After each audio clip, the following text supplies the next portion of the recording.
So I'm in Rhode Island, Jen. You are. And well, everybody, you know this, but everybody else doesn't know this. But I'm in Rhode Island right now. And I don't have my normal setup, which is like I sit at my desk. My microphone is on like a arm that like pulls out right in front of my face. And right now I feel like an influencer podcaster, like one of those ladies, like we should be sitting in matching armchairs. Yes, with like correct. A plant between us and like holding microphones. Mm-hmm. But because I'm holding my microphone by hand and Eric was like, don't move it around. I feel like that's an impossible ask. And he was like, make sure that you try to keep it the right distance from your mouth and don't move it around. And I was like, listen, we're just going to have to right at the beginning up front say Sarah's so weirdo and kind of chaotic and, Well, it's funny because I looked at you that was set up before we started and I was like, oh, she's going to be moving it around. Oh, no. Well, but you know what? I like to keep him on his toes. See, there you go. There you go. I like it. Anyway, but I'm getting up on top of it, everybody, and the microphone, and that is what's important. So we have a lot to get through today. We do. No, and not a whole lot of time for bantering, I would guess. I mean, we should listen, banter's lovely, and everybody, we hope you're having a nice end of the summer. We have this is our second to last episode of season 8. Yeah, God, it's crazy. I hope you'll all agree that 8 was great. Next week we're doing a deep dive of one of my books, A Rogue by Any Other Name. You'll finally get a taste of the Casino series, though I will warn you, I am not rereading that book. That simply could not be me reading my own book. I did the work on that one. Sarah was like, I don't really remember anything. And I was like, well, let's hope it comes back to you. But then and it did. We've already recorded it. And a few things did come up that I remembered about the actual writing of that book. So that was nice. I'm not completely, Sure. I don't have complete bats in my belfry, so to speak. So don't worry, everybody. I did the reading. It was fine. And then we're taking a week off. 1 week because we were stupid. We should have taken 2, everybody. It's not that we don't love you, but I could have used a second week. No, listen, Eric is listening to this because he's the one who puts it together. But we're accused Jacques 100%. Because I'm like, yeah. Now Jen's taking up. We always take mantle off 2 weeks, and then I was like, wait, do we always take off 2 weeks? I just made that up. I'm sure this man had some plan. I'm sure he said it to us, and we did not notice. Yeah, I know. And so it's probably on all of us, but everybody, we keep a calendar. We are organized in at least that way, by which we mean Eric keeps a calendar. And it's the full calendar year. Yeah. And so I went into next year's calendar year, which is crazy. It's weird that we're already planning 2027 for the podcast. It's just wild. Amazing. Thank you for listening. But I went into next year's calendar and I just blocked out a bunch of weeks because as Jen and I discussed, we figure we're unionizing. We've been doing this. By next year, we will have been doing this 8 calendar years, 9 seasons. And we just feel like we deserve more time off. Yeah. 2 weeks off in the summer. 15 days. We need more vacation. Oh, wow. Anyway, I think the problem is that Eric doesn't actually get any vacation. So he's like, whatever. He does. He goes away into the woods, remember? He gets that 1 week off. Well, when we are off, everyone's off, though. That's how it works. So it's, he still, that this man still drops surprise episodes. I mean, but this is his problem. It's not our problem. Self-inflicted. I don't know what to tell you. These people could just live without us for 2 weeks. So everybody, when you're three Wednesdays from now, when you're like, oh look, there's something in the feed. That'll be Eric. You have Eric. That'll be Eric. You'll be thank God for Eric. For it. It's true. All right, everyone. Welcome to Fated Mates. I'm Sarah McLean. I read romance novels and I write them. And I'm Jennifer Prokop, a romance reader and editor. And this is a really fun, exciting, and dare I say, rejuvenating episode for me. Did you know that it's our 3rd one? Is it really? I thought it was only 2, but we have 3. Okay. Because in 2024, we did debut historicals. Oh, okay. And then in 2025, we just did historicals that we love. Yeah, right. That we've not talked about. And that's really what Now, so that's what it's become. But now it's 3 years. That makes it a tradition. Yes. And historicals that we love is a really nice, like, new, I don't know how to really frame it. I've been sort of framing it as new historicals. I think, and in my case, they all are. Now, they're not all 2026, but I think I was kind of poking around. I think a couple are 2023 or 2024, but they're all in the past couple of years. So I feel like some of them I just haven't heard of before, or they just came across my... Or the other thing that happened actually is for some of them, I heard about like a later book in the series, but decided to just go ahead and read the first one. And so that was like, oh, it's 2023, and that's why. I did that with at least one person where I like heard about them, and then I went and I just picked the book I thought I would like the most. And then I think there's also, for me, I'm going to talk about 5. 4 of the 5 are authors we've never spoken about before on the podcast. And I think that is, like, for me, that was important. Like, it be people who listeners of the podcast are also, like, it's new for them also. Like, you won't have heard us talking about all of these authors.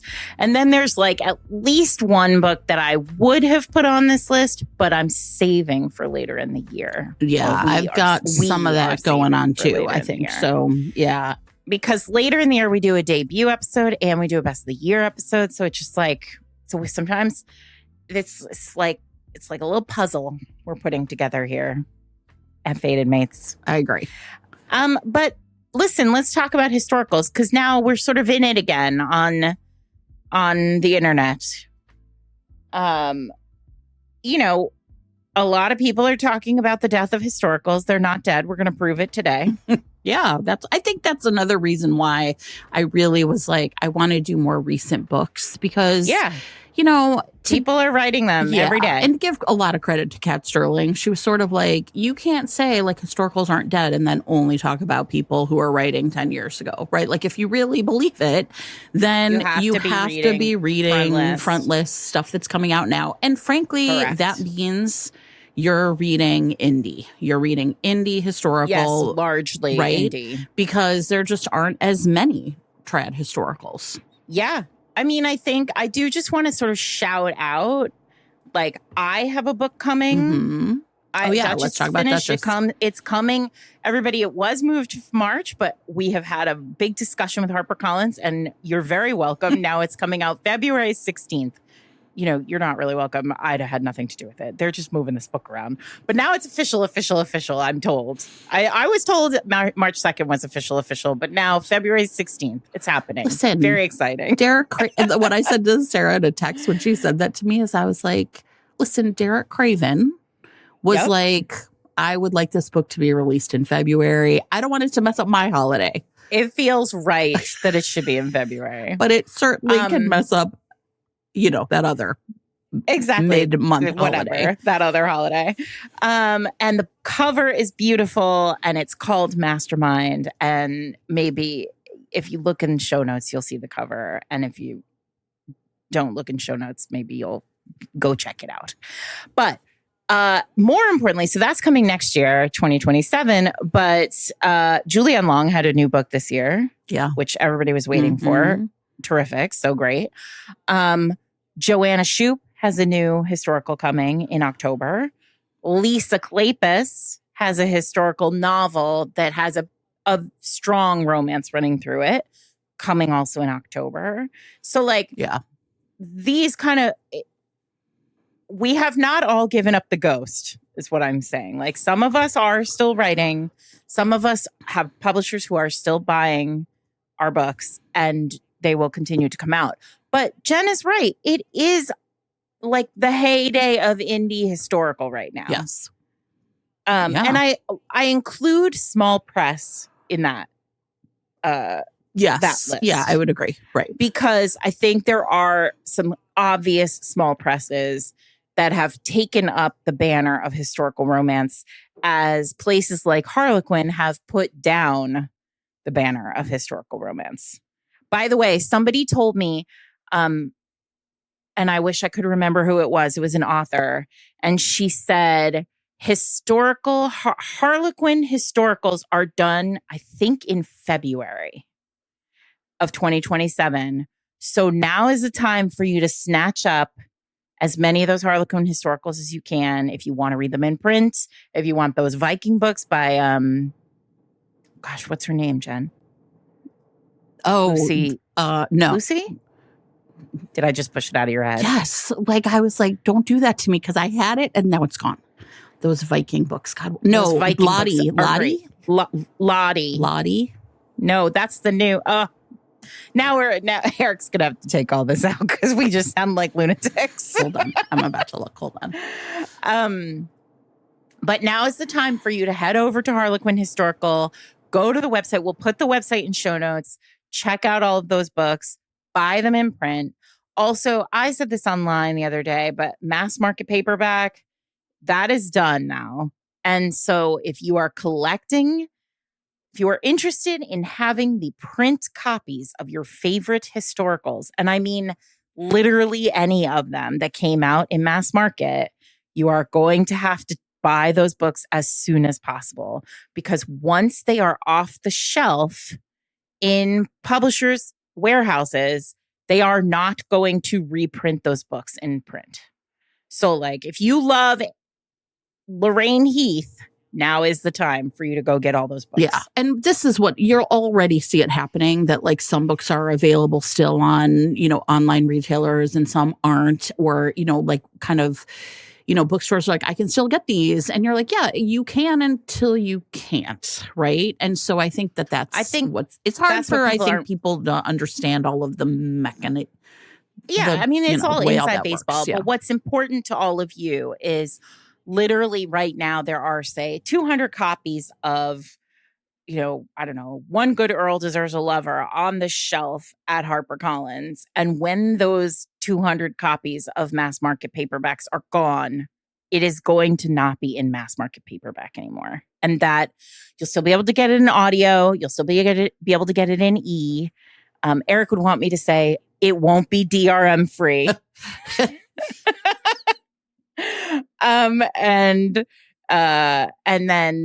But the print of it all will be, then you'll have to go searching for it, which is its own kind of fun. Yeah, exactly. And you know what? I think like that is, if you have a really like robust secondhand book economy in your town, right? Like they can be fun to look for, right? Online. Yeah. So I think a lot of people too you can open up, like people are opening up this sort of their own little, like they're like, I'm selling my books, and you can, I forgot, is it Pango? Is that the name of that website? Pango, yes.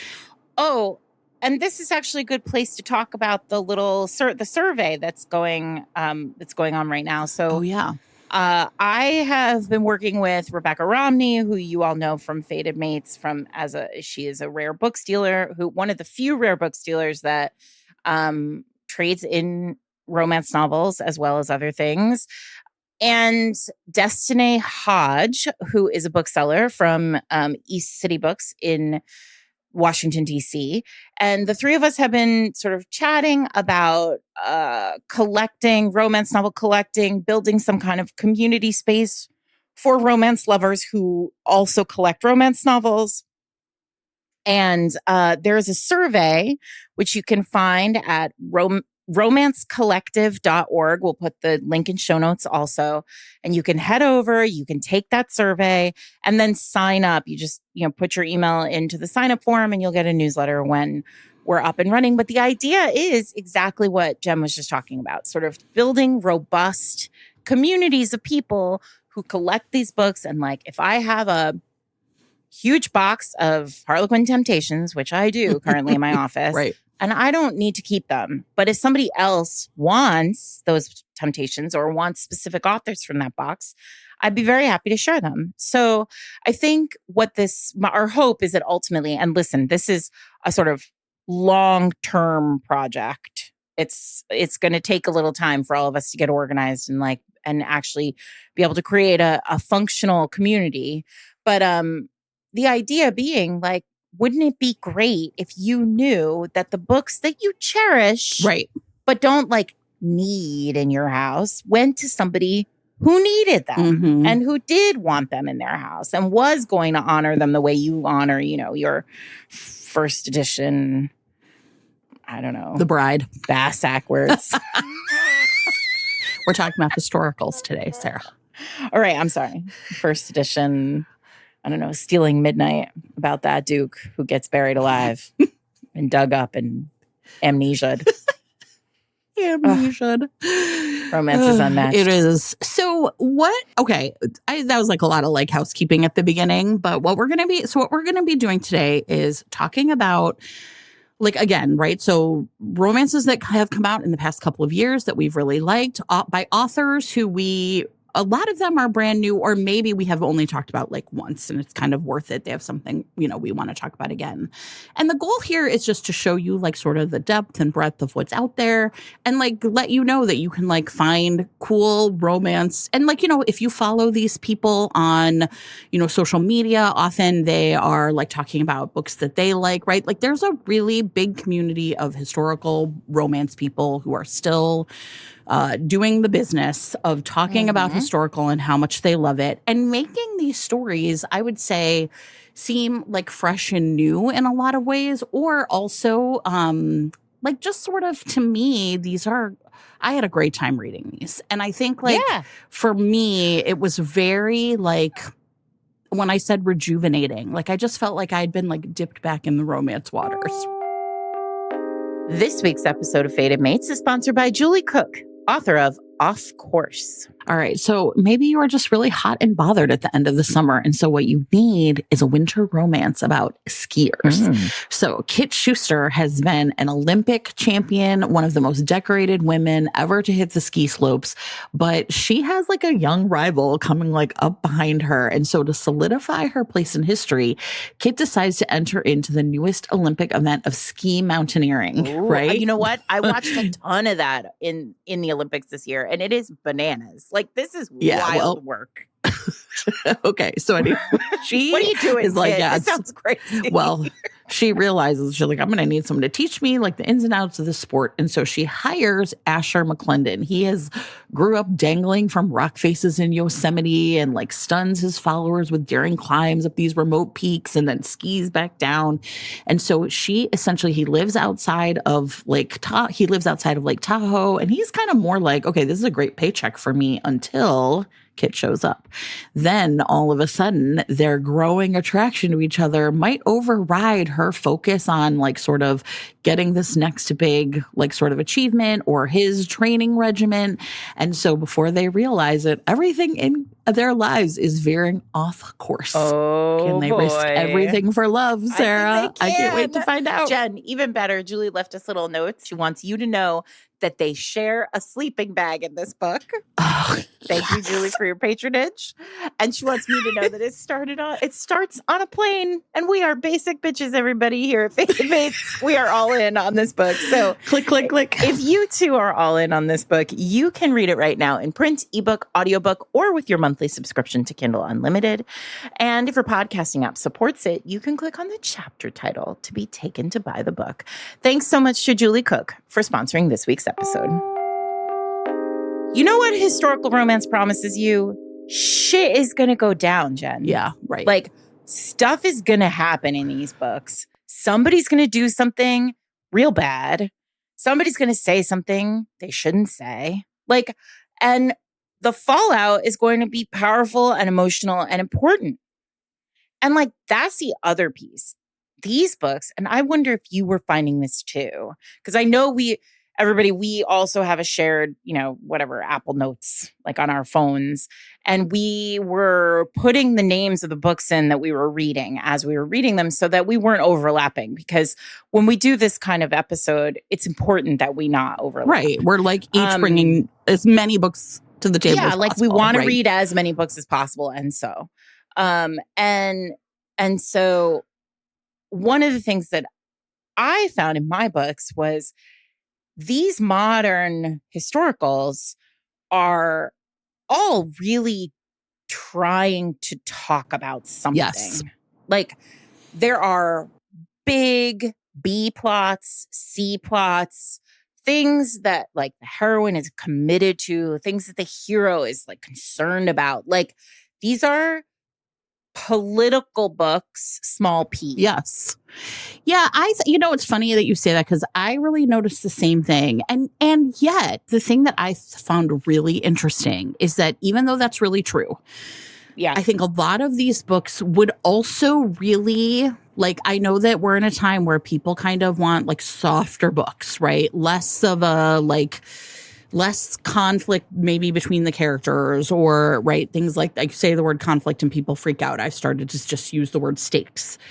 But I think the character work in these books is so exceptional, the ones I was reading, that I found myself thinking, and like this is something like Kate and I were talking about in like a side text where because I was telling her about one of them. I didn't want to spoil any of them for you. And I was kind of like, there's so much character work. And she's like, you can have lower stakes if the characters are so distinct. And so what I found myself thinking about was this, like, kind of, I've been like workshopping a little theory, which is like, okay, like, what does a great romance have to have? And for me, it's always going to be characters. Like that is always top line, the most important thing.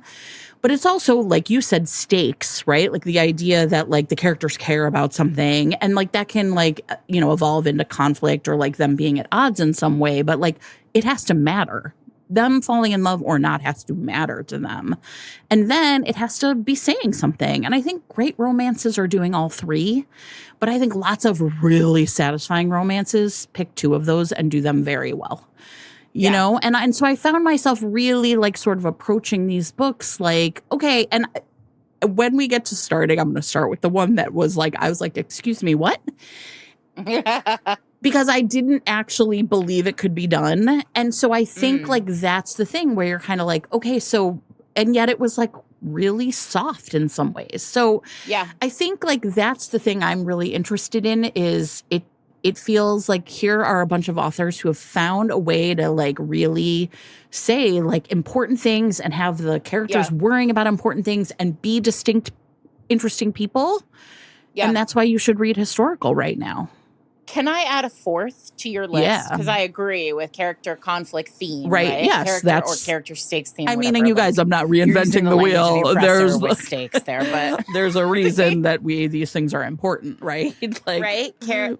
Character conflict theme. And the fourth thing, and I always bring it up because it is so it's impossible to teach. Yeah. Is authorial voice. Yes. And one of the things that I freaking love about, I'm going to talk about 5 books today, and they all sound different. Yeah.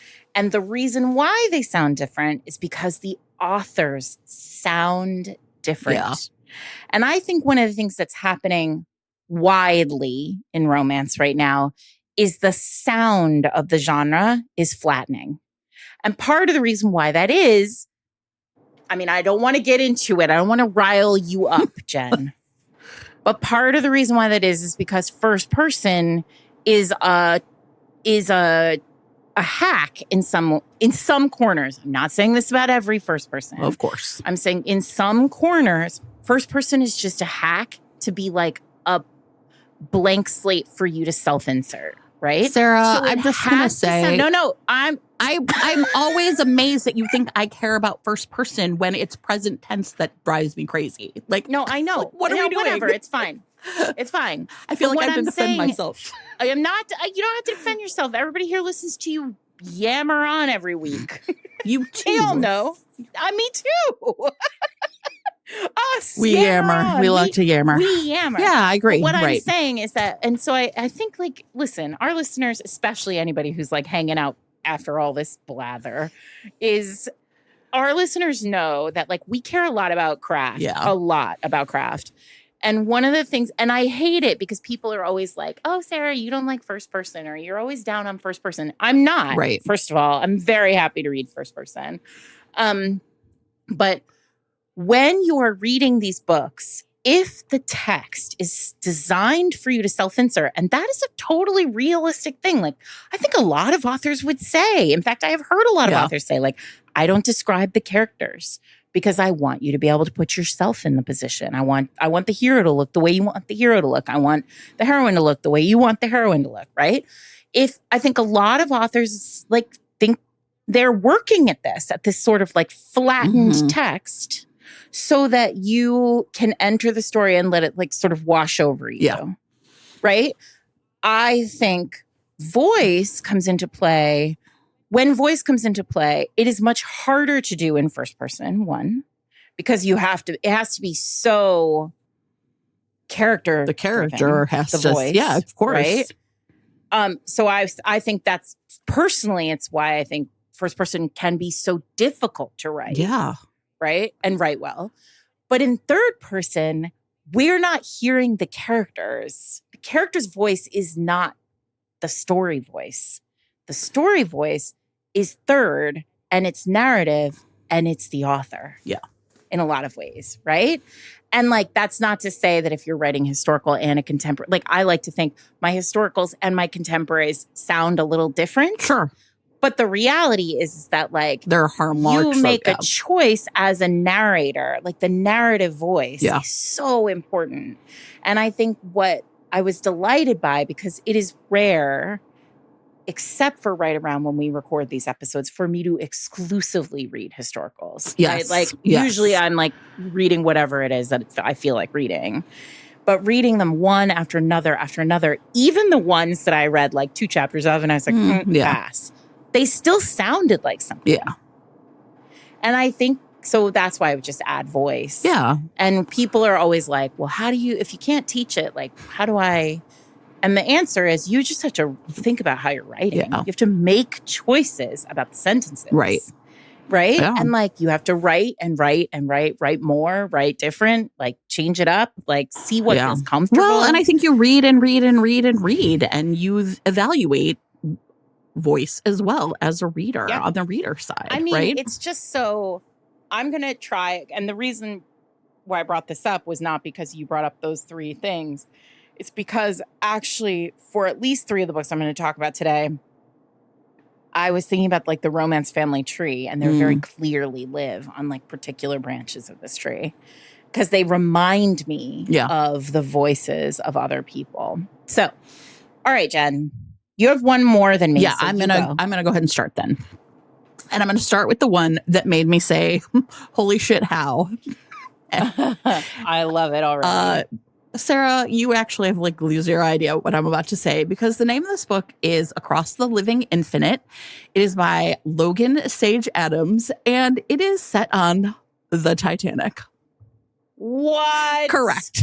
And I was like, I mean, do they both fit on the door at the end? Excuse me, how?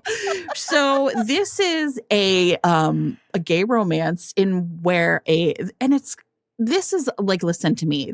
I was really fascinated by a lot of the choices the author made here. Set on the Titanic. The nerve. I just need to sit with that for a second. Oh, I would never even imagine I could. Right, exactly. And I was really fascinated by like, because here's the thing, like this is an author. So, Logan Adams here is like, they really were, I think they had to really make a series of choices to make it work. Right. And so in this book, it's a gay romance, and the 2 main characters are James, who essentially has lost them, has like been in a previous relationship, but like that man died a few years earlier. He's still really close with his sister-in-law, but he is just, I don't know, he can't like live in he's been working as a footman in London, right? And he just can't like live like that anymore. He can never like kind of get his groove back, right? And so he decides that he sees essentially the ads that they're going to be, like sort of hiring to, work on the Titanic. And he is like, okay, like, you know what? This is what I need. I just need a change, and this is going to be it. And the man he falls in love with is Cassian Penn Livingston, which, by the way, is like a great rich dude's name. Cassian is like, right? I was like, this. I mean, I actually read a little bit of the foreword. I think this author must have done a tremendous amount of research. And I think you would have to pull right? this off. So Cassian is obviously very wealthy. He's like a first class passenger, and he is traveling with his fiance and her mother-in-law and like his valet. And, he is, kind of like a little annoyed with, essentially his, I can't remember her name right now. Honestly, I feel bad saying that. He's a little annoyed with her. She's always a little kind of, they just don't really seem to have much in common, but it's, whatever year it is, 1911 or whatever. And your job is to just like marry well. And she comes from a good family. And so, that's that. But he is really aware that he's unhappy. And through a series of, and remember everybody, I do a bunch of reading myself. They're only on this fucking ship for a couple days before this fucker goes down, right? And so the whole time, essentially, because James is a first-class steward, he's constantly sort of like running into Cassian. And then, listen, they're like sneaking away into, closets and, there was a pool. Who knew?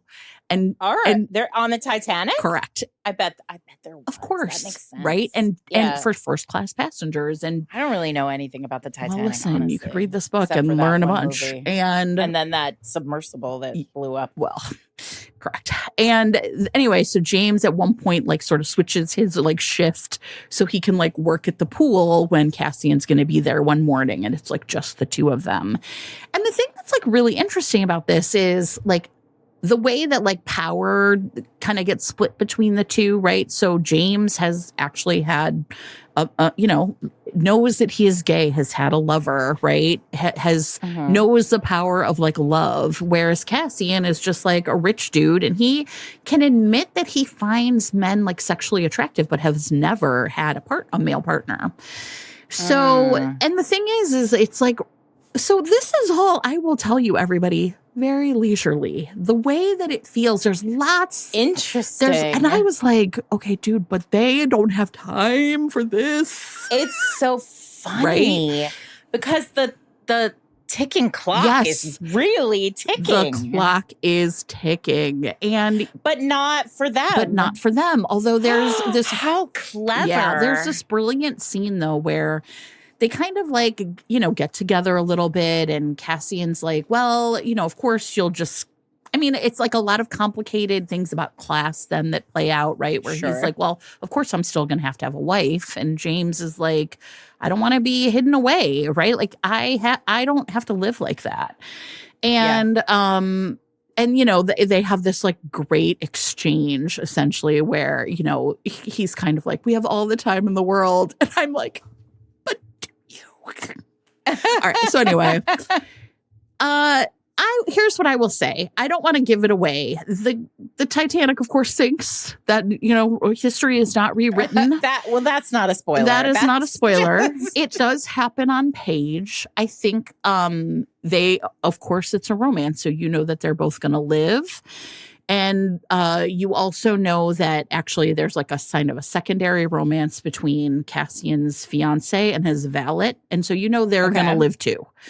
And so then you're kind of like, okay, I'm going to guess that they're going to obviously have to get on some lifeboats or whatever. But I found it all very compelling. Like, and I just, like I said, I really was like, all right, here's someone going really fucking hard. Right?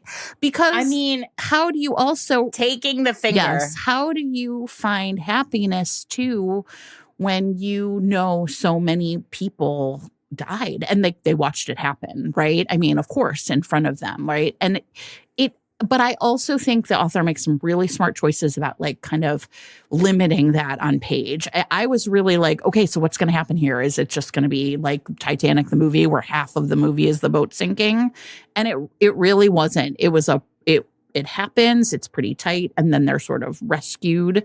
And then it's like really a question of like, okay, well, now that we really did almost lose each other, right? How are we going to be different and move forward? And I thought it was terrific. I thought it was beautifully written. I thought it was lots of really like careful, attentive writing about feelings for both men and the Titanic sinking. Listen, wild. I am going to buy that right now. So that's Across the Living Infinite. This week's episode of Fated Mates is brought to you by Sierra London, author of A Hard Habit to Break, a witty small town second chance romance. Well, when she was 18, Rachel Johnson left Service, West Virginia with a college acceptance letter and a broken heart. She decided she was going to get out of this town and never come back. And she basically did that. But now she's a star architect and she is back for 2 weeks and not 1 second more, Jen. Oh, because no, her Sarah. dad is, I know, that's it. Like now you're going to have to move in. Her dad's wedding is happening and Rachel wants to get in and get out and has no interest in old flames. Unless that old flame is a firefighter. That old flame is a firefighter. Noah Cavalry is the chair of the town's redevelopment committee. And and what's happened is the town has basically said, ooh, Rachel, you're an architect. Why don't you come work on the redevelopment committee and help the community for a little while? So Noah is not that interested in having Rachel on the committee, but he is a born competitor. And while he doesn't want to share the spotlight with this woman who broke his heart and left him in the dust, he figures he can play nice and his success could clinch the promotion he's been angling for. Rachel's got a vision and now there is a partnership at her firm that's on the line. And every decision between these two is a battle of wills. Their history is messy, but their chemistry is explosive. And they have to decide if they're laying the foundation for something real or doomed for professional disaster. Ooh, okay. So if you would like to check out this book, it is available in print, ebook, and audio, and in large print at Barnes & Noble, which is great. If your podcasting app supports it, you can click on the chapter title right now to be taken to buy the book. Thanks to Sierra London for sponsoring this week's episode. Okay, I don't even know where to go next because I don't have anything quite so, Well, I was like, I'm just going to start with a bang. I mean, no, that's amazing. Okay, I want to talk about To Covet a Countess by Sapna Bog. I'm pretty sure that's how it's pronounced. It's spelled B-H-O-G, Sapna Bog. And this book, Jen, the moment I started it, I was like, oh, this is a book for Jen. Because it's a classic. It's a kind of down the middle historical, but it begins in the way that like delicious historicals begin. So we have two women who are fully up against the wall. Sonia is our heroine, and she and her sister have fled India to London. And we don't know why at the beginning. There's sort of like a hint that there's like some awful man that they have been fleeing from. And when they arrive, they've been on a boat for a long time and the boat docks and they're like turfed out into London. And very bad news, girls. It's the dead of winter. And there's a terrible snowstorm that's hit London. And they're like, okay, they're in their they're not properly dressed. Like they don't have everything that they need for winter in England. And they're like, it's okay. We're just going to get ourselves. They don't have any money. They have nothing. They're going to get ourselves to their cousin's house. And their cousin is the heroine of the book that precedes this. And she has married a duke and she is now a duchess. And they are like off doing Duke Duchess things in the country. So she knocks on the door of their house, and this like obnoxious servant answers the door, and he's like, well, I've never heard of you, so no. I love that. I'm sorry. And simple. And he's like closes, and they're like, it's snowing, we're gonna die out here. And he's like, not my problem. And then he like closes the door, and that is that, right? And so these girls are like fucked. They're going to die in a snowstorm in London on their first day right after getting off this ship. So Sonia does the only thing that she can think to do, which is she's going to break into this fucking house. It's big and they're going to get in there and then they'll figure out what comes next. They might have to hide from the servants somehow. It's not a great plan, though, because at the exact moment that she decides she's going to do this, she like pulls up her cloak and she's like trying to figure out how to break a window. This extremely handsome man who happens to be the Duke's best friend is driving by, and he's like in his carriage brooding. Jen. Like, obviously, he doesn't like to sleep because he has secrets. You know, sure, like a romance hero central casting. But he sees her trying to break in, and he's like, what's going on over here? And she's like, I don't see why this is any of your business. And she takes a knife and puts it directly to his throat. Amazing. I am very invested in this already. Page 4. And then she like, it's unfortunate because she then she like sort of faints, and he's like, are you kidding me? And her sister is like, what the fuck? Her sister like comes around the corner and is like, what the fuck did you do? And he's like, I didn't do anything. She put a knife to my throat and then she fainted. And she's like, well, she's very cold. So amazing. This man now, who is an Earl, like has to like kind of collect these two women and like take them to his home. Sure. Because he's a gentleman, Jen. Of course. Unlike that butler. You can't leave them to die in the snowstorm. So then they get trapped in his house during the snowstorm, and they realize like, oh, they kind of like each other. Like it's sort of from there on, it's a very sort of like down the middle historical in the sense that like they're like, it's really charming. They like go around London. He sort of feels like he has to protect them. It's a little brothers. It's coded brother's best brother's best friend, even though it's like cousin-in-law's best friend. Sure. And he's like haunted by these like pasts and these ghosts of his past. And like I said, he doesn't like to sleep, which works out great because they really like to fuck these two. And it's all great. It's terrific. And then it turns out like she's on the run from this villain from India. And like at the end, there's this like big historical kind of like the villain shows up and there's chaos and like everybody's, you know, it's really very fun. And I had a great time reading it. And it has just this like great moment at the very beginning of the book where you're like, oh, I get this character. Like she has been up against it for months and she is at the end of her rope. Yeah. Yeah. I love it. And I really had a great time reading this one. And again, that's To Covet a Countess by Sapna Bagh. Perfect. Okay, I am going to talk about one next that it's a novella. It is super short. This is by far what I would say is like the most whimsical of them. And I did feel like I needed that. Like a lot of these books, especially as I talk about some of the later ones, I felt were like kind of serious. But I really I feel like there's a lot of fun in whimsy in historical romance, right? So yeah. In this one, it's called Centaur Sensibility by Quenby Olson. And it is part of, this is one where I went back and read the first one. So I think this is one that has like a 2023 date. It's part of the Regency Bestiary for Fine Ladies and Gentlemen series. I think there's a second book. And what this is, and this when you were talking about voice, this to me is like the voiciest of books. So if you're kind of like, hey, I don't really know what that means, this is one that you should pick up because it's short. It's 58 pages. It reads really fast. It's like an hour, but it is the entire way through just like a real tour de force of voice. And so what happens in this book is Mary is our main character, and we stick to her point of view, which makes sense for such a short book.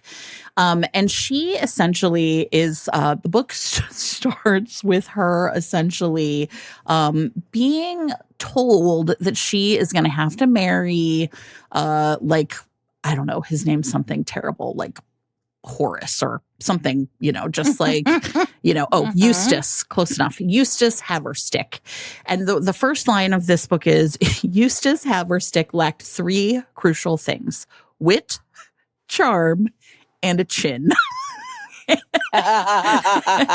And right, she's the weak chin romance, right? Historical romance hero really does. Yes. Like, or not hero. Yes. Not hero. Right. But like, weak chin does a lot of work in historical romance. Right? And it says the third of these was not of the greatest importance to Mary, as she could never envision.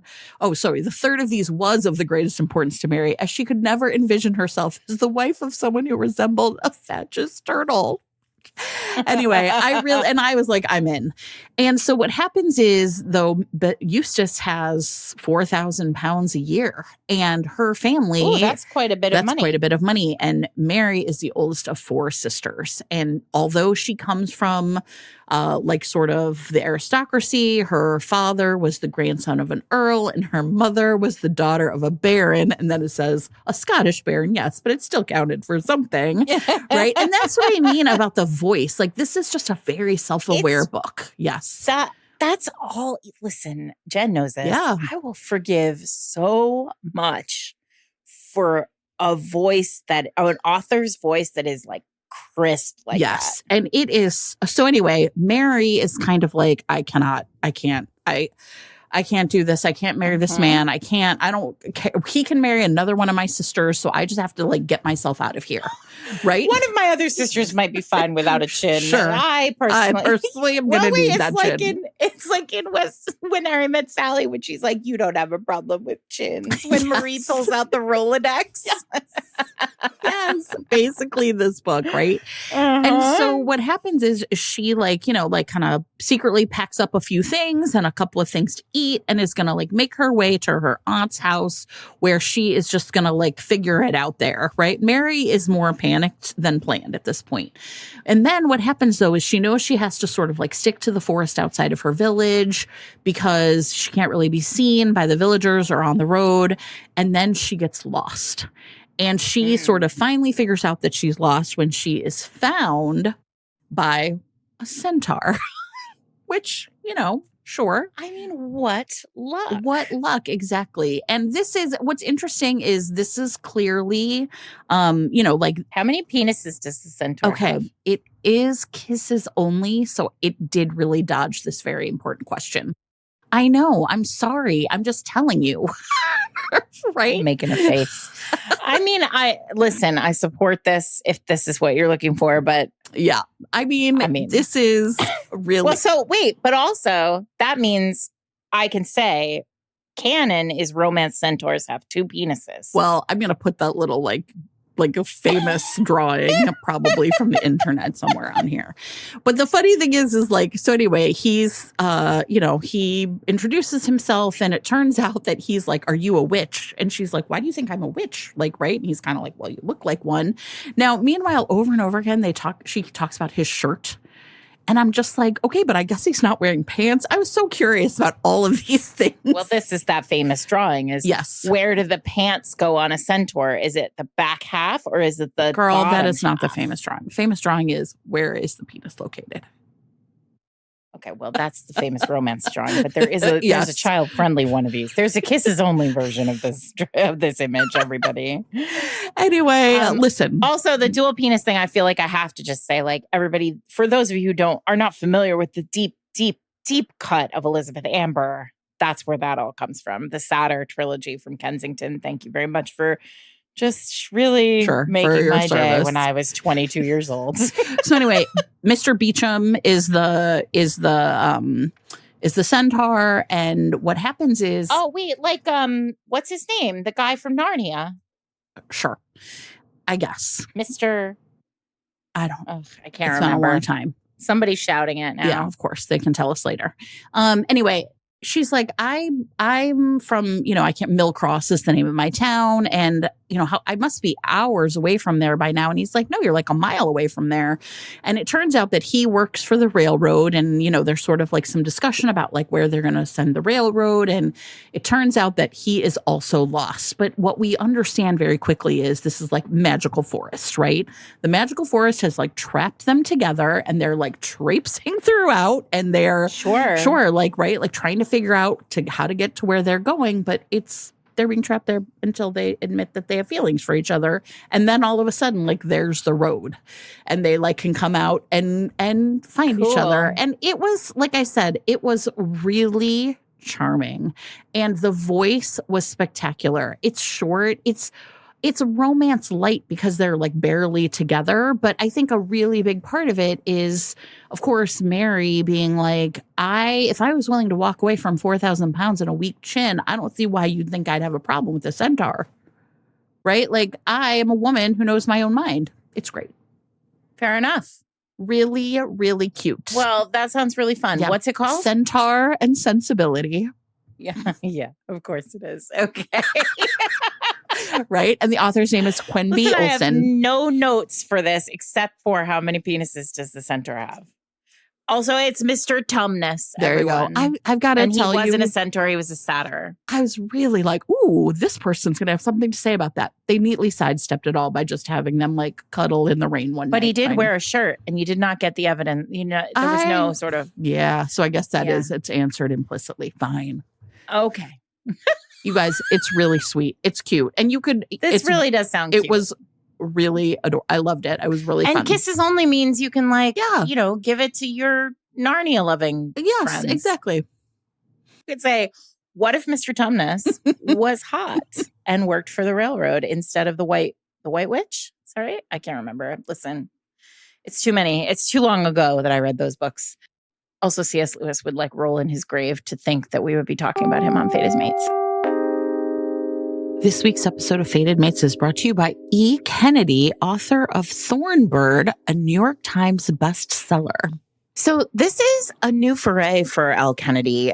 This is a slow burn young adult mystery and thriller about Ryan Shipley, who is back in Starling, Tennessee, 10 years after her father, Gabriel Thorne, was caught after becoming an infamous serial killer. So she's back in town and no one recognizes her and no one can know who she really is. She is trying to hide her past, and who can blame her? But fresh eyes begin to dig deeper into the Gabriel Thorne case, and old secrets refuse to stay buried. Cryptic texts, eerie coincidences, and a chilling note leave everyone wondering whether or not Ryan is maybe more and maybe knows more than she's letting on. As the truth unravels, one thing becomes clear. In a town full of secrets, Ryan might be the biggest mystery of them all. And let me tell you something, aside from being a mystery and a thriller, this has that hallmark of L. Kennedy's work.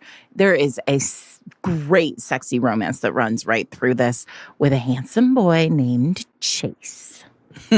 All right. So if you are interested in checking out this YA thriller with a hint of romance, you can get it right now. It's available in ebook, print, and audio. If your podcast app supports it, you can click on the chapter title right now to be taken to buy the book.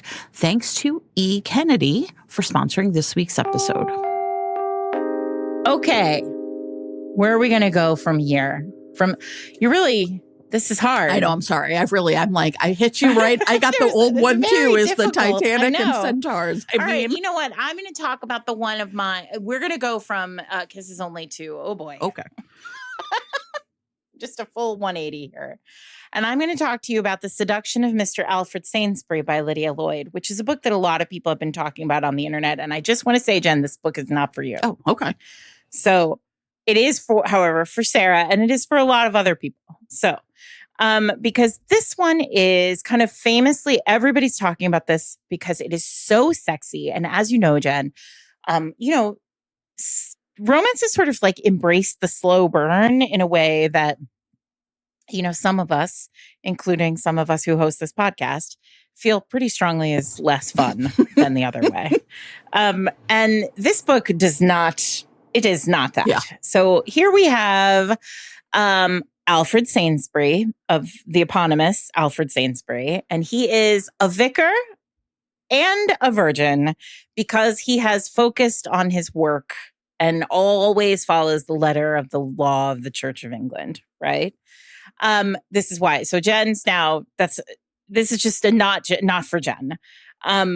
But he has received, because he's so good at his job and he is so well respected in the world of vicaring, he has received a new job at a parsonage that is sponsored by Annabel de Lacy, who is one of the most notorious women in England.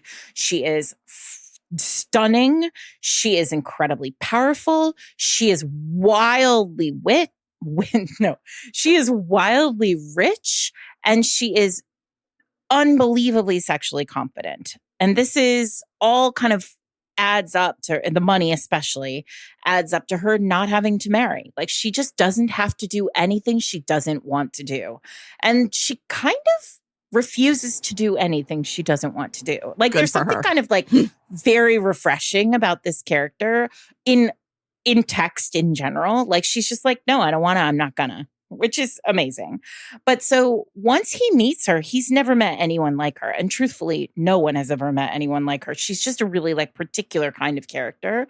And he can't stop thinking about her, which is bad because he's also sort of like not conditioned to lie or, be like put up artifice or have artifice in any way. And so he kind of tells her, he like accidentally tells her that he can't stop thinking about her. And she is like, she is like a jungle cat. She's like, yeah, okay. Like, because she sees him and she's like, that man needs to be unbuttoned. And she's like, this could be fun for me. And there's this like very sexy scene where like she invites him there. I don't know, he's walking back to the parsonage from her house or walking up to her house from the parsonage. And like she offers him a ride in her carriage. And she's basically like, she just like talks him to like almost orgasm because she's like so overt with him. And it's really very sexy. So this is Wallflower Rake in reverse, right? And it's really great because she just like, it's like I said, it's a very rare heroine who like doesn't pull her punches at all. She's like, I don't understand virginity. It doesn't like, you can fuck me, but it has to be on my terms. She's very dominant. He is obviously sexually submissive. And I will be honest, like this might not be for everyone, this book, because she can be pretty mean.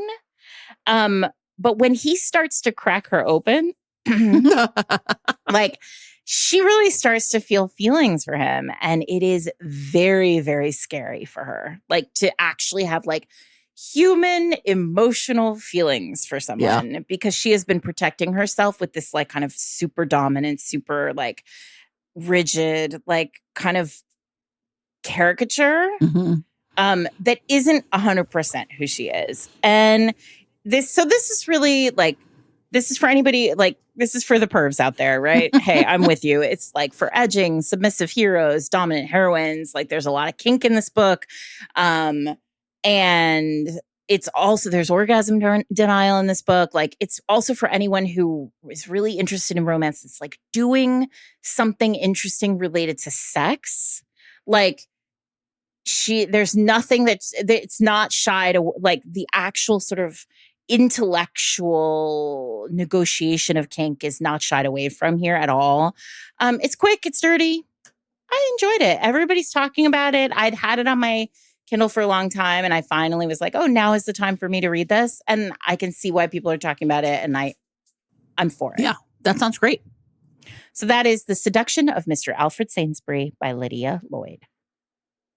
Okay, I'm going to talk about, I'm not sure it's like a really clean transition, but it's fine, about a book called The Magnificent Earl of March by Cecilia Renee. And this is actually a really fun book. It is part of listen, I really like these things, these like series. In this case, the series is called The Rake Review.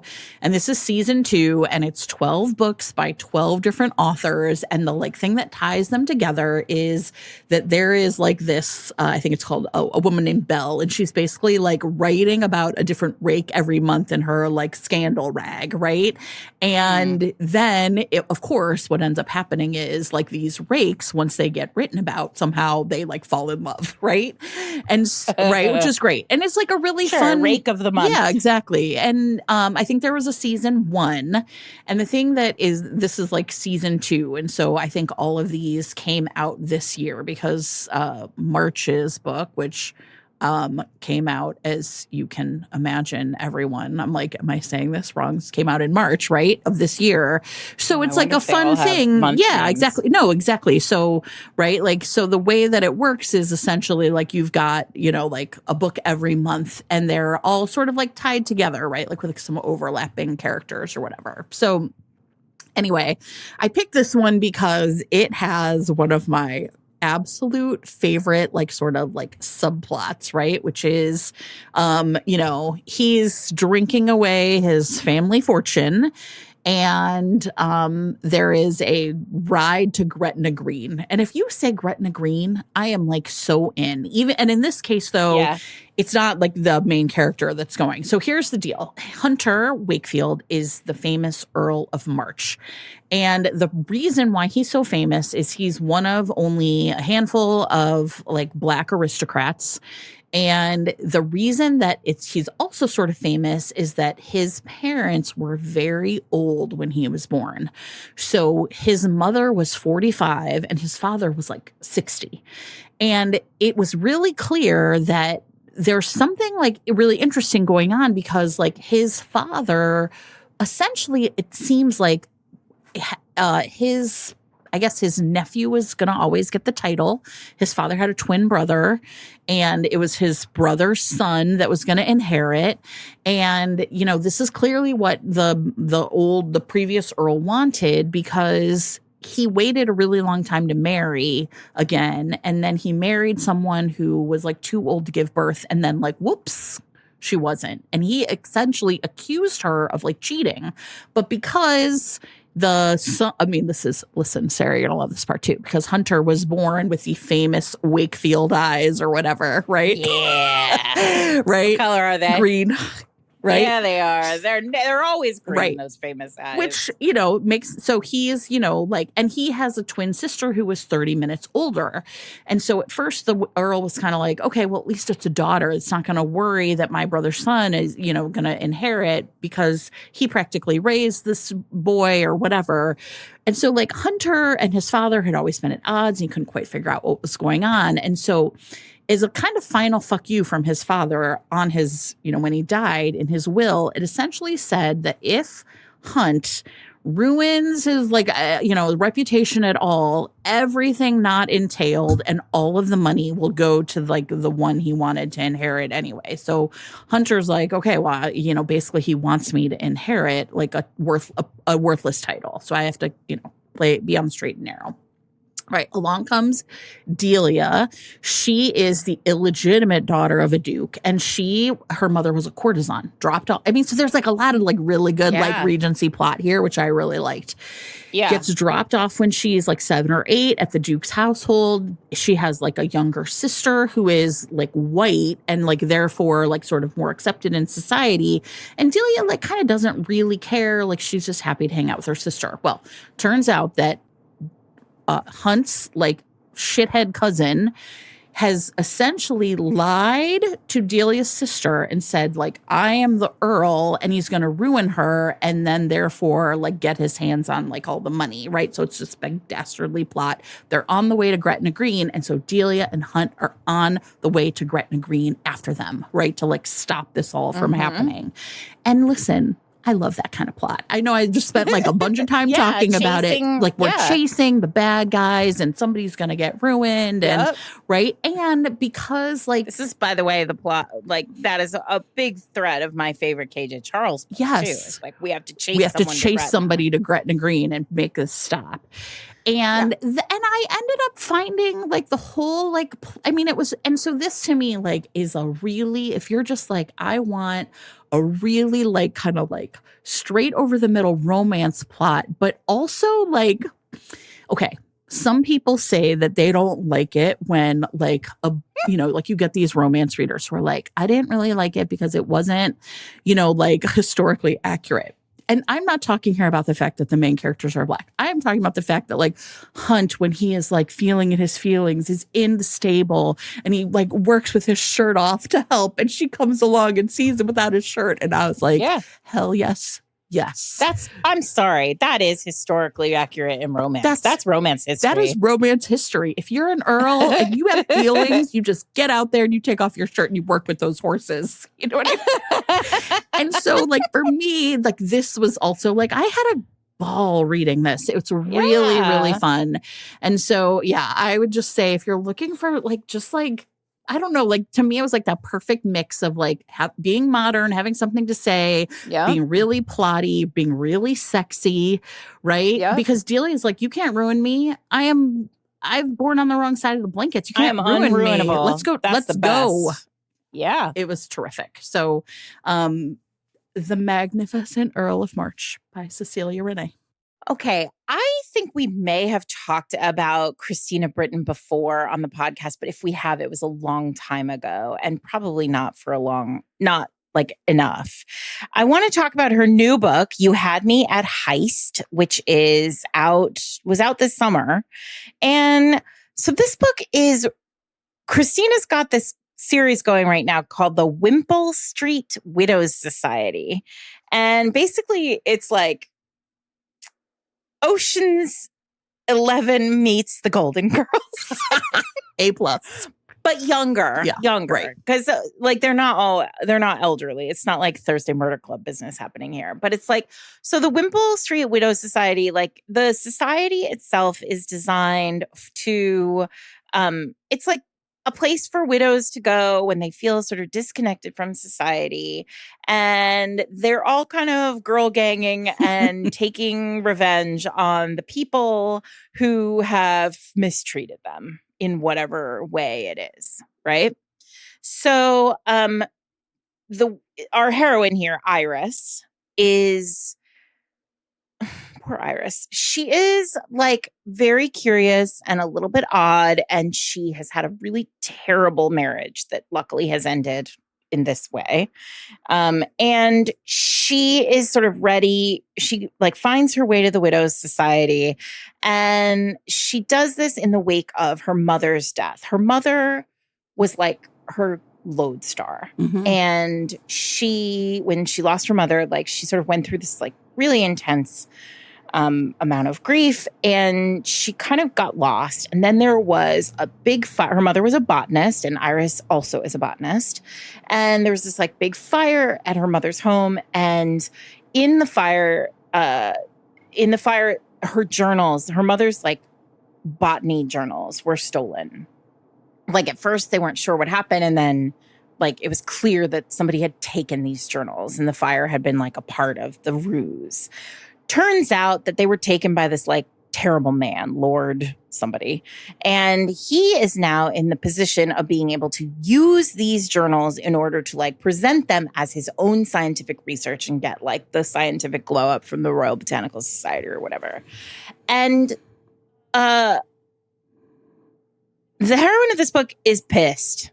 Iris is like, fuck this. Like men don't get to take everything from us. Yeah. Like they don't get to use our work. They don't get to use our bodies. They don't get to use our minds. They don't get to use our lives. And then like just take and take and take and take and take. Like I'm not standing for this. So she goes to the widows and she's like, this happened. And the widows are like, let's fuck shit up. And so they decide that they're going to heist these botanical journals from this place, along with Oliver Beckett, who was once a Bow Street runner, bless the Bow Street runners. Yeah. And now is like, he has his own like mother-sister issues. And he is like, okay, he has like a position now he's like got a job with the Lord, who is now like basically like you have to protect my estate and botanical collections. And it turns out that Oliver is protecting the estate as the widows are trying to like heist the estate. And it's very charming. And Christina writes a really beautiful, like she's very funny. She writes these sort of like very sparkling dialogues. It's really lovely. But what's really interesting about this book, and again, it goes back to Jen, your initial thought about like these books are really character driven. This book is not like super duper heisty. It's very quiet in a lot of ways. The romance is very sort of measured and like lingering. But there are these beautiful moments like Iris has so she's, she's very strange. She's like a strange little bird. And she has like a nervous tick in that, like when she gets nervous or when she's really like uncomfortable or anxious, which she of course is right now because she's sort of navigating grief, which is another piece of what's going on in this book. She scratches at her wrist and she scratches at her wrist like so much that she can make herself bleed. It often is very red. And he notices that she's doing this, right? And whenever you're in his POV, God, hero POV, God tier. He's like, he'll be watching her and then he'll notice like a red welt on her wrist. And like so he doesn't really like push her to explain, but he's very like conscious of her and very like aware. And he makes her a gift. He makes her like a little, it's like in my head, it's like a pin cushion that ties to her wrist. And she's like, what is this? And he's like, you can pick at it and scratch it and it won't hurt you. It's like these, I like love this that beautiful moment where like, for 50% of the book, he's been noticing this. And then finally he just like does something about it. He just gets to the end of his tether and like makes her a little like thing to wear so that she stops hurting herself because like he can't bear the idea that he's hurting her, that she's hurting herself. Like it's really beautiful. This is a beautiful book. It's, like I said, very measured, like very lingering. There's a lot of like, it feels very romantic in a lot of ways. And it's sort of a slow burn, though it's not a slow burn. Yeah. Like it's an emotional slow burn. Perfect. Yeah. So that is Christina Britton's You Had Me at Heist. Yeah, that's great. I love a heist. Okay. So I am going to like dip over to the YA lane for a little bit and talk about, because I think that, I don't know, I think like with the rise of, I think a lot of you are like, I want to read some of these books with my kids, right? Like and I think maybe the reason this felt so special to me is because I think a lot of us started with historical, but like, how do you start with historical if you're a parent now or if you have a teenager now? And along comes Harry Connor, and they have written and illustrated a Regency graphic novel called I Shall Never Fall in Love. And it is terrific. Okay. And so what it has is sort of three best friends who have grown up in like the same kind of, I don't know, like what are these, like Sussex or whatever? I don't know. I just made that up, but you know what I mean? They're not in London proper.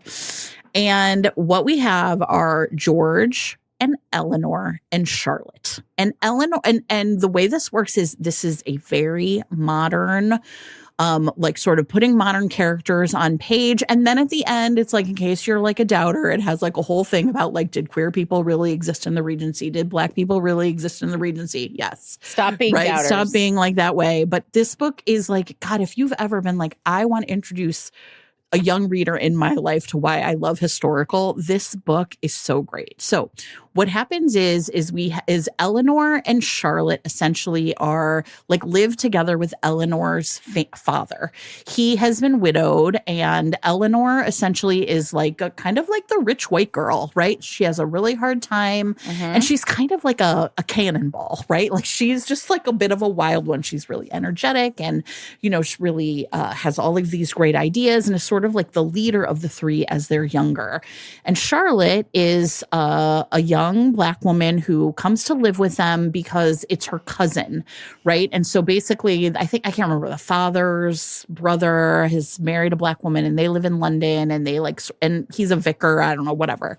And so Charlotte is her cousin, and they grow up together as cousins do. But, Charlotte is really aware that she doesn't have sort of the money, like even though they have a grandfather in common, the money for like Eleanor's dowry is for Eleanor and not for her. And yet she and Charlotte like are still like really great friends. And the third of their trio is George, and I think it's probably Georgina. And right, they live next door, but George has just like never really liked really being a girl, right? And so they've inherited the kind of family estate, and they have an older brother who should be taking care of it, but like the brother's kind of a shithead, and he goes off to London, and so it all falls into George's lap. And one of the things that's like sort of happening as George becomes older, like they start secretly like dressing in men's clothes and wearing, like sort of, no one is like, they're servants in the household, but like, George still feels like they have to sort of like hide. And so there's these really like tender scenes where like George will like go out and wear like a skirt, but sort of a more like kind of fitted, like almost suit-like top. And then like George goes and chases his brother off to England and essentially like realizes like, I am part of like a queer community. I don't really know or understand, but I'm not really alone in this. And right, like has, like sort of a woman he has like a brief affair with, and then and it takes the whole book is essentially the story of how they each come to figure out who they want to be and who they love. And so for Charlotte, it is like a local but like kind of farmer who is poor, and therefore they would sort of be poor together, and what's going to happen.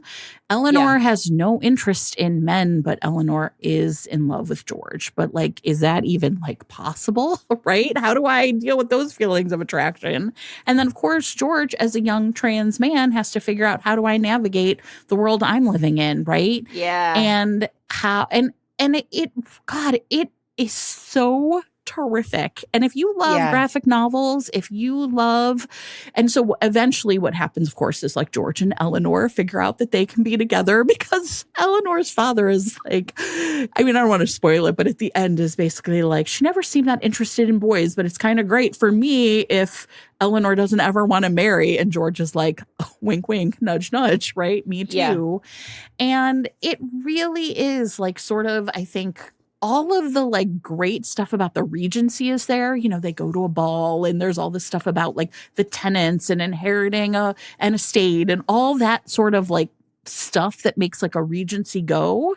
But also you have these three like really beautifully portrayed like young people. And I think like the really smart move that the author and illustrator, it's the same person, that Harry makes here is essentially like giving them a lot of time, right? Like the whole plot of the book probably is happening over years, right? And so they're like sort of young teenagers together, and then like time is passing, and you can do that in a graphic novel in a way that's like really easy, right? Like it's just the next section, and now all of a sudden it's, they're a little bit older, and it is so. I loved it. I read it in Kindle Unlimited, but I'm literally going to buy a copy of it in paper because it is so terrific. And I just think it's great for you as a romance reader. If you're like, why do I love romance so much? It's just like really so sweet and tender, and watching them fall in love and then like being like torn apart by it, right? But also a book that feels incredibly modern at the same time, right? It really is, I think, like sort of the best of what historical romance does. And because it's a graphic everything novel, old is new again. Right? Like it's kids love graphic novels. And so if you're like, hey, my kid is sort of romance interested, I would recommend this book. I would recommend this book to anyone. It is terrific. Okay. Yeah. I'm going to get this too. Yeah. So it is called I Shall Never Fall in Love by Harry Connor. Nice.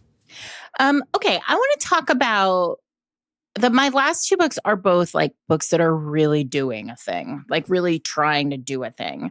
I want to talk about Favors from a Gentleman by Lauren Hayworth.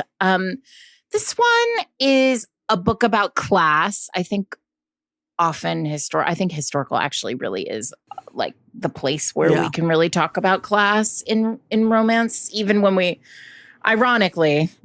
don't talk about class near as much in billionaire romances as we do in historicals. But it's also about grief, and it takes itself very seriously. Like this is not, we talked a lot about like how historical should be camp.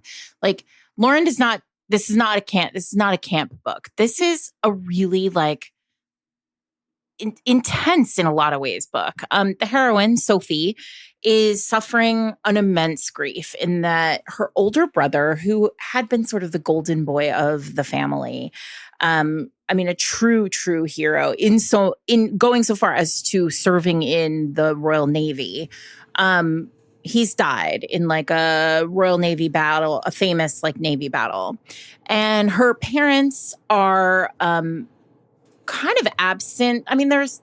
They're self-absorbed. They don't really pay any attention to her. Like it makes sense in the sense that like they also have grief, but she's very alone. Mm-hmm. Sophie's very lonely, even though like she's got this kind of, she's we meet her like at a ball dancing with people. Like she's been taken there by this other family with a daughter who she sort of is always hanging on to, like she's sort of tagging along with. But basically her parents have a singular expectation for her, which is they have a family estate that was supposed to be taken care of by her brother. And now her brother is not there. And so her job is to marry somebody who is wealthy enough to take care of this family estate forever. So she's at a ball and she's supposed to be dancing with all of these eligible men. And instead she sort of wanders off and she gets herself into like a dark corner of the library and in comes Rafe. Rafe is a former soldier. So he has like sort of an awareness of, he's very sensitive to like, once he discovers her whole story, he's like a really interesting foil to her. He's a former soldier. He is the son of a wealthy merchant and like a department store owner, like a wealthy man who is pretty fucking terrible. Yeah. Like has climbed the ladder as far as he possibly can get, knows that he can't get any further, right? Like unless his son marries aristocratic. He really mistreats Rafe in a lot of ways. Like he doesn't really pay him. He hasn't given him enough money to like make a go of it for himself. Like he's very critical. Like there's a lot of like father-son business going on here too, to the point where it becomes clear that like Rafe is actually skimming off the top of the department store. And in like kind of in a simultaneous, like in some ways he's skimming off the top and selling it to make his own money. And in some ways he's skimming off the top to like deliver wool to like the Foundling Society, right? Like it's a little Robin Hoodie and a little other stuff, right? So anyway, he's been putting off this marriage thing but like for romance reasons, these two end up like doing all sorts of things together over the course of this book. So mainly Sophie gets wind that the ship that where her brother died, that was in the battle where her brother died, is being returned to London.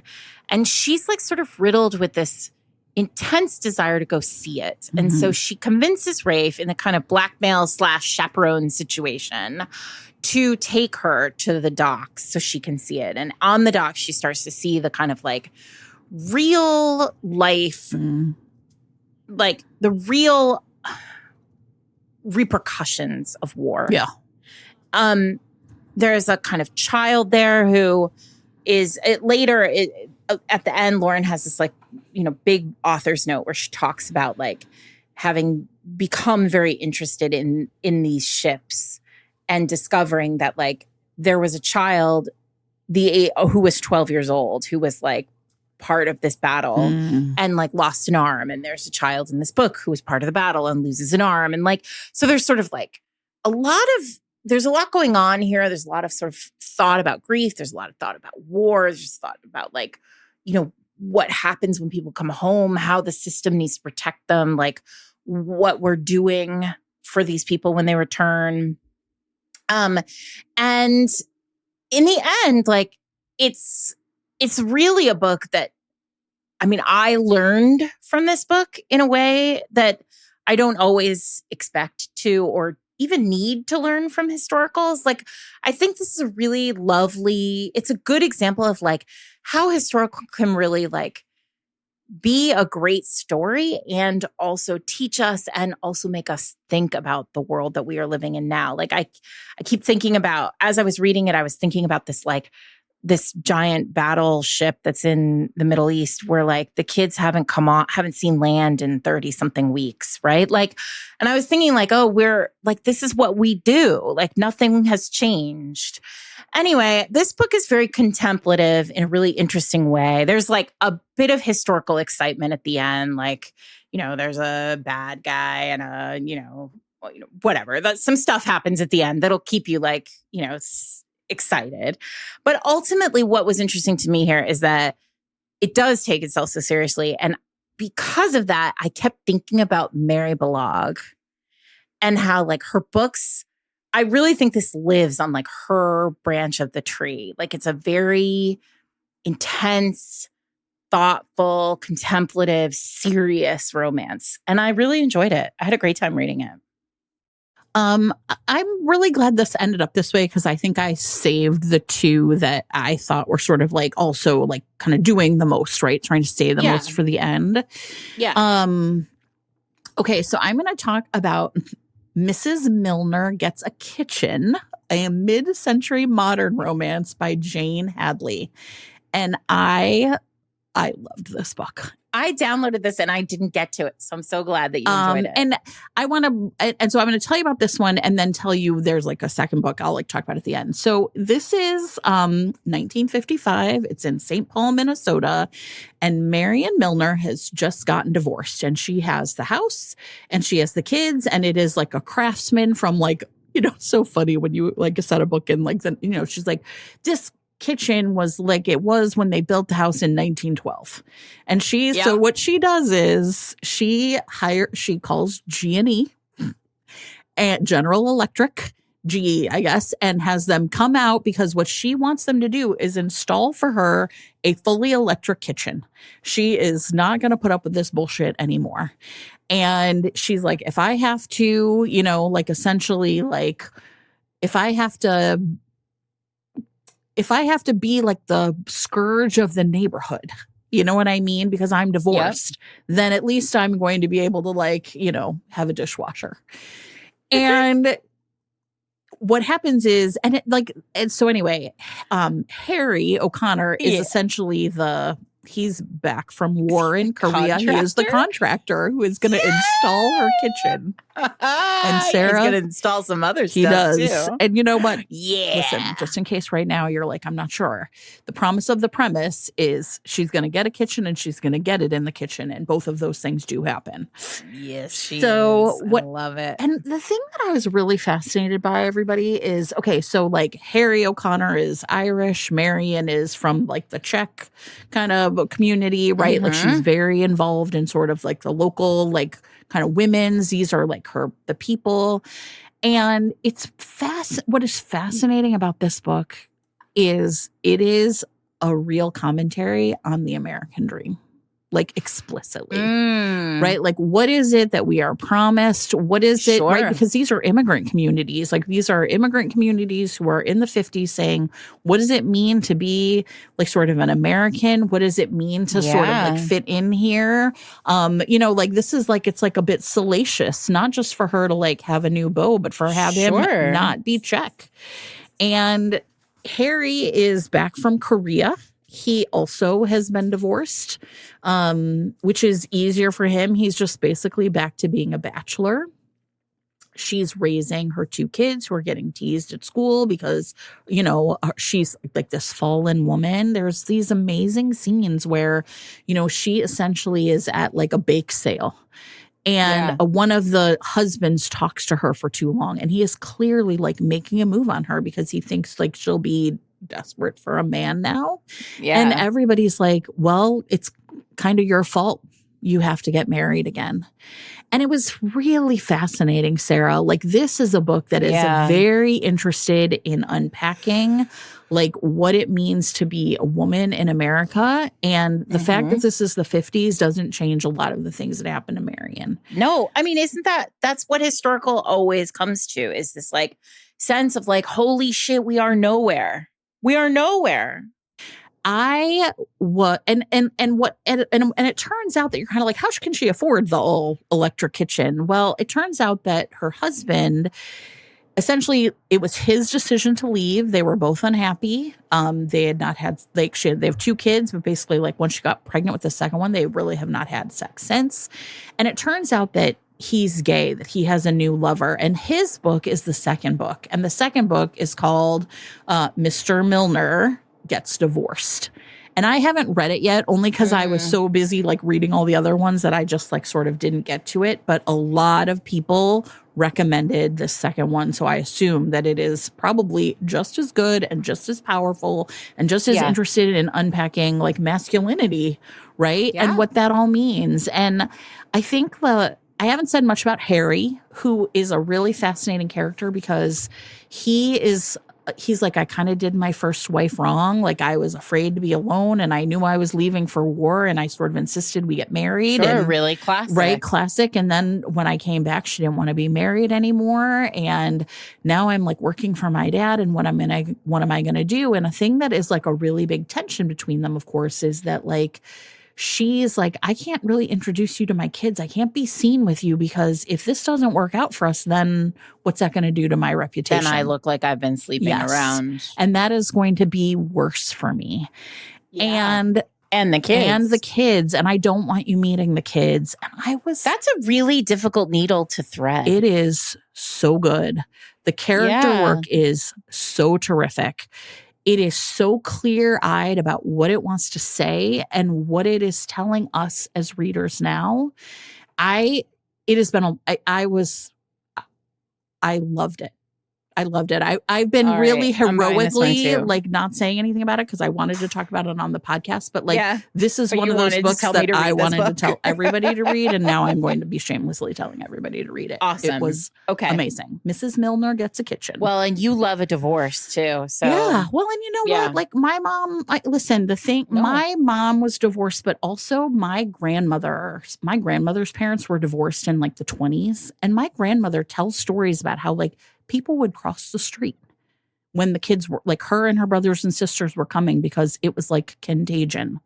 And she was like Slovak, right? Like, so like this really also felt very much like I could see my mom's stories in here and my grandmother's story in here. And, but also like super fucking delighted by like her being like, I want a teal kitchen. And I'm like, the new linoleum is going to be yellow. Marion, I love you. Amazing. I love it. It was perfect. All right. I'm getting it. Yeah, I'm getting it. I'm going to read it. Okay. Okay. Well, my last book is called His Awful Grace by Anne Knight. And this one comes with a lot of content warnings, everybody. If anybody struggles with or like needs a heads up about fertility or child loss or childbirth in romance, this book is full of it. Like, this is the story that this book is telling. And it's very, very, I mean, like, I would even argue, like, this is not even the B plot. Like, this is really an intense A plot that runs through this whole book. So, but 8 years ago, Ellen, our heroine, was married to Mark, and she was a young debutante, and she had her head like in the clouds. Like, she was just like into clothes and into, you know, I don't know, whatever 20-year-old ladies were into. And they were super attracted to each other. And Mark like was into her, and they liked each other. And then one night, Mark was very academic. Like, he was interested in Homer and like translations, and he wished that he could have gone to Cambridge. Like, he sort of like had this big, he had a lot of friends who were also like very smart and like also like to talk about, you know, Homer or whatever. And they got married and they went to a dinner party. And at this dinner party, they were like talking about Greek myth, and Heracles came up. And Ellen made a joke about not knowing, that like indicated that she didn't know who Heracles was. And no one thought it was funny. And Mark got embarrassed and was basically like, I don't think I love her because she's just not smart enough about Homer. Oh boy. And he ran off and joined the Navy. Well, I guess he's going to find out about Homer. Hanging out with his ding dong wife. Now listen, this all comes out. I've told you something that comes out a little bit like deeper into the book. That's not how the book begins. Sure. But this man, here's a good example of something, Jen, where you're like, now why are these two not interested in each other anymore? Why has it been 8 years? And now I'm like, oh no, 8 years is not long enough. This man needs to go back on the boat.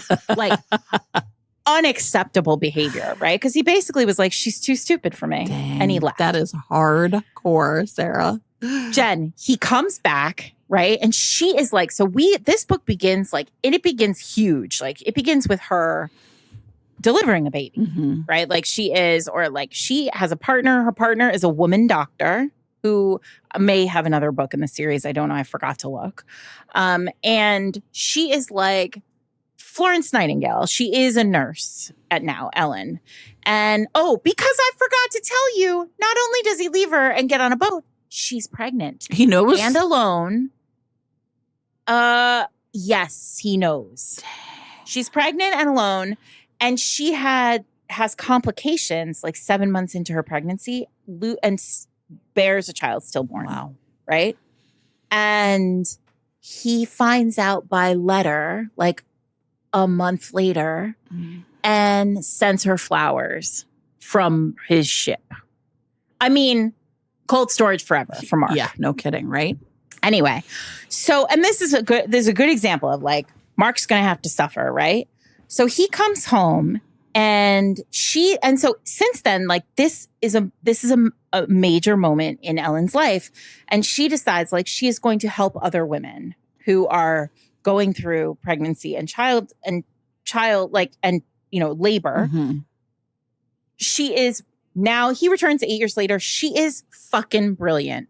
She knows all about pregnancy and childbearing and labor. She has read every paper from every scientist related to like how she's like obsessed with French prenatal care. Mm-hmm. She is like, you know, there's all this revolutionary stuff going on in France related to childbirth. She knows all of it, right?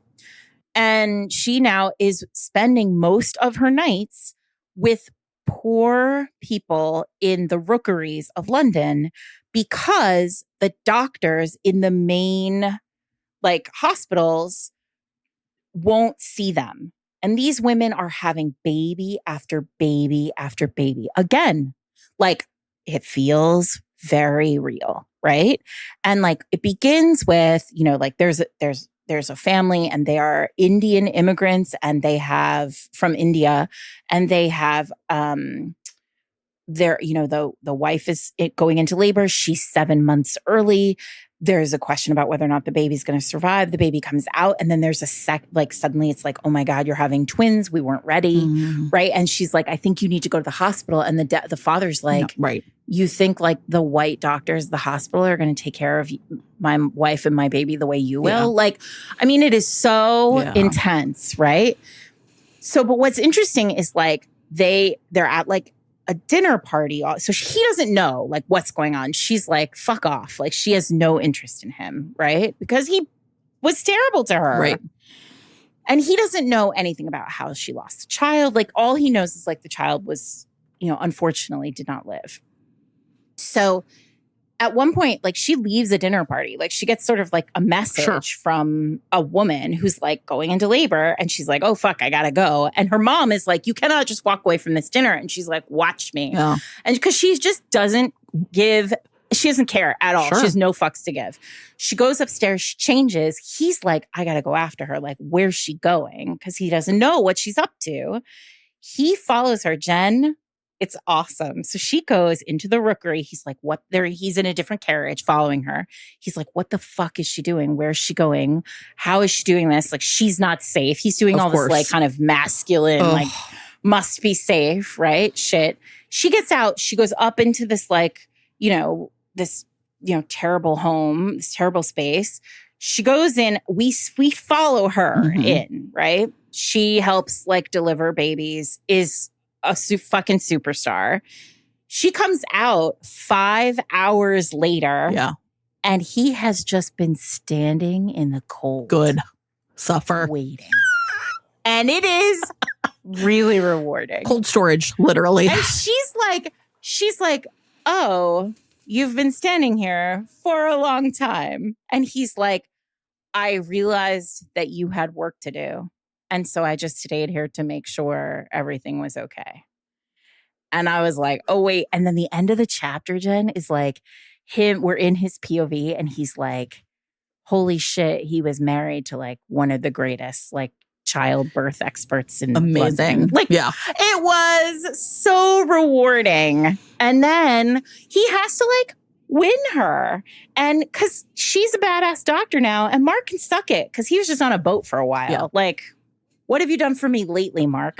Now, here's the problem. Obviously, there's a lot going on here. Talk about stakes. Mark's back. His brother, who is the oldest child, is very ill and cannot have children anymore. So in order to keep line, he's going to need an heir. Problem is, she is like, fuck you. She had, well, what's interesting is, again, from the author's note here, we realized like what she had is you're almost guaranteed to have it in your second pregnancy too. And so she's like, I don't, and now she's seen it, right? Like in real life. Sure. And so she's like, I don't want to have another baby. So there's that. And then they do fall for each other. There's like a real this whole book, I kept thinking about Kleypas because the beginning of it is very like kind of, you know how Lisa like gets a bee in her bonnet about whatever she's going to write about. And then it's like, yeah, sure. You know, you learn everything about fucking trains because Lisa wants you to know about trains, right? In this case, it's like you learn everything about childbirth in the, you know, Victorian era because, you know, Anne Knight wants you to learn about these things. And then at the end, you get this sort of old school Kleypasian, like, kidnapping. There's a bad guy who like resents her work as a doctor. Like there's sort of like a real, you know, a real sort of rollicking, riotty end to it. And a hero, but like ultimately, this is a book about a hero who like needs to fully reframe the way he thinks about his wife, himself, and the world. And like, honestly, great. Like, it is a romance that is really trying to make a point. If you can, like, if the content warnings, like, if you feel like you can do this book, do it. It's worth it. It's really I had a great time reading it. I would say that my last book also is like, you really have to like follow content warnings, but it is not on page, but about a past of like child like sexual endangerment, right? So I'm going to say that. So in case you're like, I don't even want to listen to it, you can stop. But please check the content warnings on this one as well. It is called Earl on Fire by Felicity Nevin. And what we have is, and this is like a really tight, pleasing read. I really loved it. Where again, like the emotional stakes are just really high. And these are older main characters. So Henry is the 7th Earl of Ashthorpe. And he is like 55. And what happens at the beginning of the book, and the first line of the book is just like this essentially amazing line, is that he was so estranged from his 2 adult sons that he didn't even know that he had a granddaughter until a week after his son's death. So his oldest son, Hal, and Hal's like lover, right? This woman who had a child together and they died in a carriage accident. And no one tells Henry about the child or really what happened to the woman. He just has been like sort of wallowing the fact that his son has died and that he'd never like repaired things with his son. And so he finds out that there was a child and he's like, what? Like, what are you talking about? There was a child. And it turns out that this daughter has been taken to, it's at the Foundling Hospital. And Henry is like, we are going there right now to get her. And this little girl is 2. And this is all in the prologue. And her name is Wilhelmina. And he comes in and he like sees this girl and he like basically like sees the faces of his own children when they were that age. He knows immediately that this is her. This book wrecked me, by the way. And he knows that he was a terrible father, but he is determined to not essentially like ruin what he feels is this like redemptive second chance to take care of Wilhelmina. And so it is now, right? And he just like kind of picks her up and he's like, I know I was a terrible husband and I know I was not a good father, but I am going to do right by Mina. And so he like takes her home. And then it picks up now 3 years later. And they are like, I guess he's 55 now. Maybe he was 52. And basically like what happens is Mina is like, they're really close.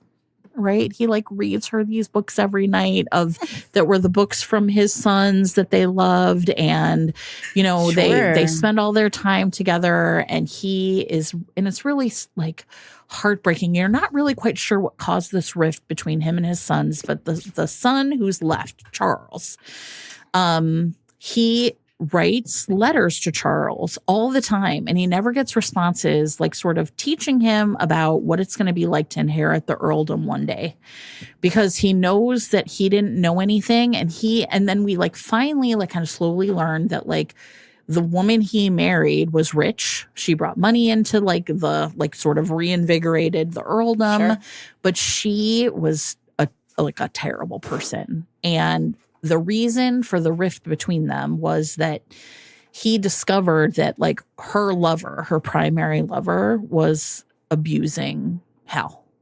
And he found out about it, and basically this is a lot. It is a lot, everybody. Yeah. And it takes a while, right? And he finds out about it, and he basically extracts the boys from her home, but like never told them why. Right. And so they just think that he came in and took them away from their mother. And it really is, so he's like sort of tortured by this. He's tortured by the fact that he didn't protect his son. He's tortured by the fact that he didn't do more to help other children right? Like, sure. I mean, it really is sort of like, so he's essentially like, I'm doing penance for my whole life for this. But he has Mina. And so Mina is like, grandfather, I think you know what? I really need something. And he's like, anything, Mina, for you. He's like, she said, I would like more of our favorite books. Like there's only 2 books about this in this series I love. And so I want more of them.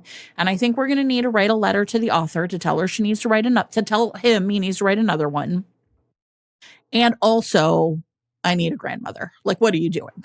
And he's like, well, shit. I mean, if Mina wants it, Mina gets it, right? So they write this like beautiful letter to the author, right? Saying we need more books about Tommy Treadwell.